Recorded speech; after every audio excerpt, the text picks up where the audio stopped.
Cette semaine dans Hors-série, on part en immersion dans une école un peu particulière.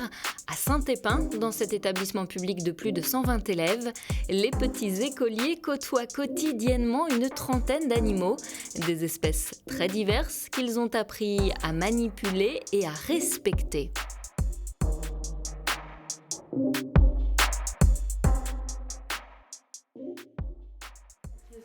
On a commencé avec l'observation des oiseaux et donc aujourd'hui, on va s'occuper d'un autre groupe d'animaux, les reptiles. Bonne réponse. Alors dans la classe, aujourd'hui exceptionnellement, je vous en ai ramené un autre.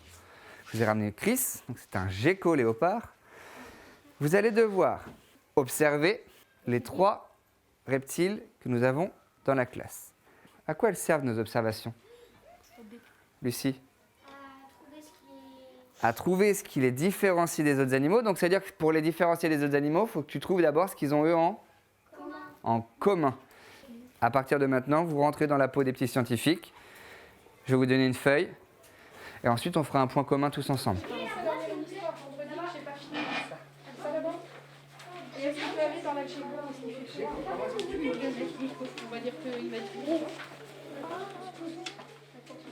Le gecko et le serpent. Regarde bien la tête, il y a une grosse différence. Non, je pareil à peu près les langues. Il y a une grosse différence, on voit une grosse différence. Cette tête est plus... Ah oui, il y a les trucs là au-dessus. Tu l'avais ou pas? Est-ce que je suis... Bah c'est un lézard. Oui. Mais ça va Victoria? Est-ce que les 2 autres reptiles dans la classe, ils étaient chauds ou froids? Froid. Donc ça voulait dire que les reptiles n'arrivaient pas à se réchauffer, à produire leur propre chaleur. Mon animal préféré dans la classe, c'est le serpent. Et puis celui un peu j'ai peur, c'est le perroquet. Et puis sinon je les aime tous bien.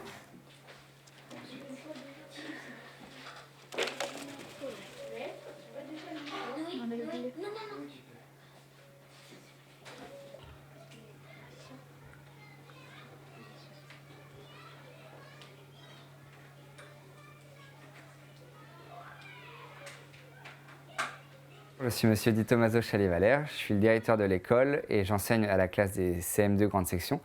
Donc dans notre classe, les enfants peuvent voir 2 aquariums, il y a également des escargots géants d'Afrique, nous avons un couple de mandarins, il y a une perruche de baraban, nous avons aussi un élaphe, donc c'est un serpent, un pogona, un hamster et des grillons.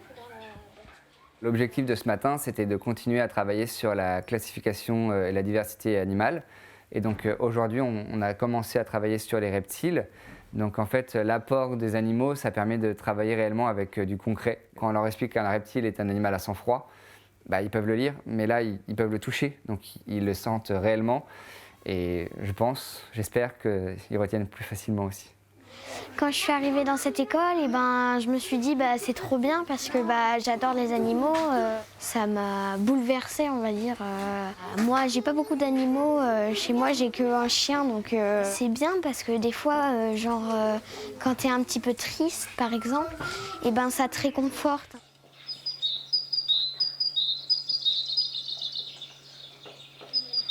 La mésange bleue. Il y avait charbonnière sur le côté, ma puce, tu l'as peut-être pas vu.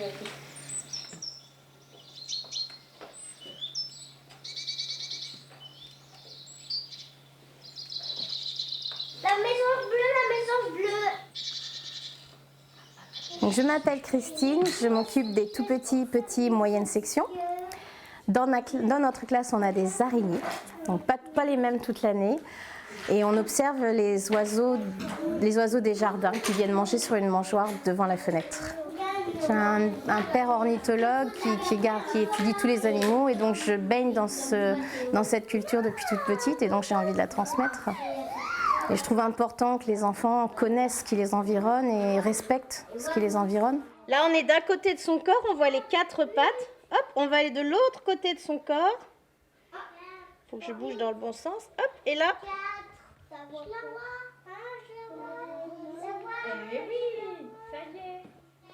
Vous voyez ces yeux qui brillent avec la lumière?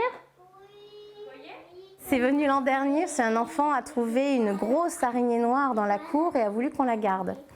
Donc c'était une tégénaire, les grosses araignées qu'on a dans les maisons. Et donc on l'a gardée, elle a fait un cocon, elle a eu les petits dans le cocon et avec un microscope on a pu regarder les petits grandir dans le cocon, on a pu les voir éclore, on a pu les voir muer, sortir de notre terrarium et envahir toute la classe. Là les araignées au début étaient dans le vivarium, le terrarium même.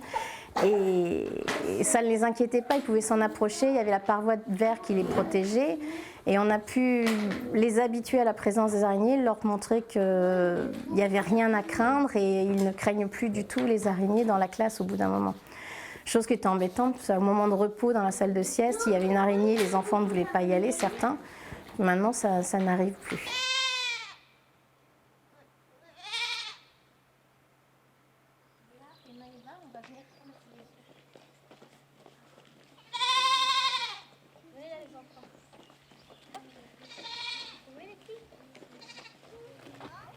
Là.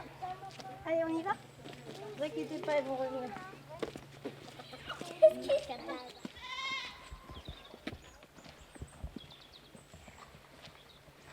Alors, vas-y, rentre dedans, ma puce. Voilà.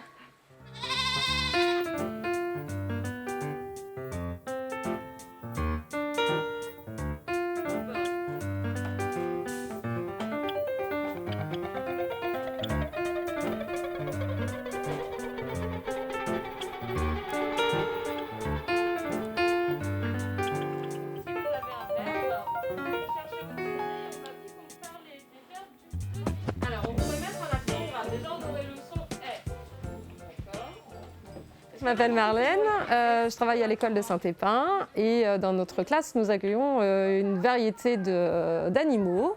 Donc on a un couple de padas dont on attend la reproduction, Pixel qui est un oiseau qui se promène complètement librement, des escargots géants d'Afrique qui n'ont pas la taille classique, un aquarium et la dernière venue, c'est une rate que nous avons adoptée. Pour les enfants qui n'ont pas d'animaux du tout chez eux, je sais que la première chose qu'ils regardent, c'est est-ce que Chippy va bien, est-ce que les poissons vont bien, est-ce qu'ils ont à manger, est-ce que la lumière est allumée. Donc c'est une source de motivation pour certains aussi. C'est un plaisir de venir à l'école parce qu'ils vont retrouver leurs animaux. Moi, j'ai beaucoup d'animaux chez moi, donc s'il y a beaucoup d'animaux autour de moi, c'est une habitude que j'ai chez moi, donc ça ne me dérange pas. Et au contraire, on les observe, on les sort, on les nourrit. Nous, on ne peut pas nettoyer mais on peut donner à manger, par exemple, à la rate ou aux escargots ou aux poissons. Souvent, je regarde les poissons, souvent, je regarde si les escargots vont bien, si les oiseaux, si la rate va bien. Ça nous sert à les observer, à voir comment ils se nourrissent, comment ils se reproduisent, comment ils mangent, comment ils peuvent se cacher, comment ils peuvent attaquer leur proie.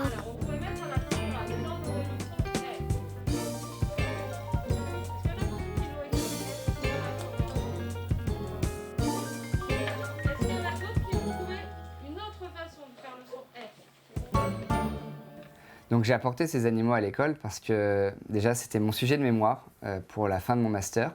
Donc les animaux en classe, je me suis beaucoup renseigné sur les bienfaits que pouvaient apporter les animaux auprès des enfants. Par exemple, les enfants autistes, les animaux vont apporter énormément de choses. Et je me suis dit que si ça fonctionnait pour les autistes, ça pouvait fonctionner pour tous les enfants. On peut se servir de leur présence en sciences, bien entendu, mais également en français quand on va travailler sur des histoires qui comportent des animaux. Par exemple, dans ma classe, j'ai des grandes sections et des CM2. Beaucoup d'histoires pour les grandes sections, ce sont des animaux qui représentent les personnages. Donc les enfants arrivent à les identifier parce que dans la classe, on peut avoir le même animal, on peut suivre le cycle d'un animal ou autre.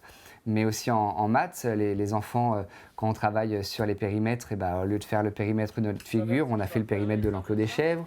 Bientôt, les CM2, CE1 vont installer un aquarium dans leur classe. Ils vont travailler sur toute la notion de budget pour voir si le projet, ils peuvent le réaliser. Donc, ils manieront les chiffres. Ils vont travailler en géographie sur les différents lieux de vie des poissons qu'ils pourront accueillir dans leur aquarium. Donc voilà, l'animal est une base qui permet d'aller sur tout un tas d'autres projets et c'est très vaste.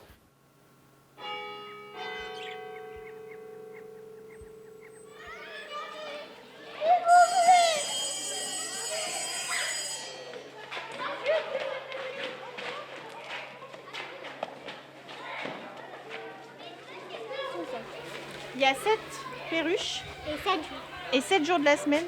Donc on les a appelés par le nom des 7 jours de la semaine. Alors, le dernier qui frotte le derrière, il a fait caca. Et ils ont le droit de faire caca, c'est leur nature.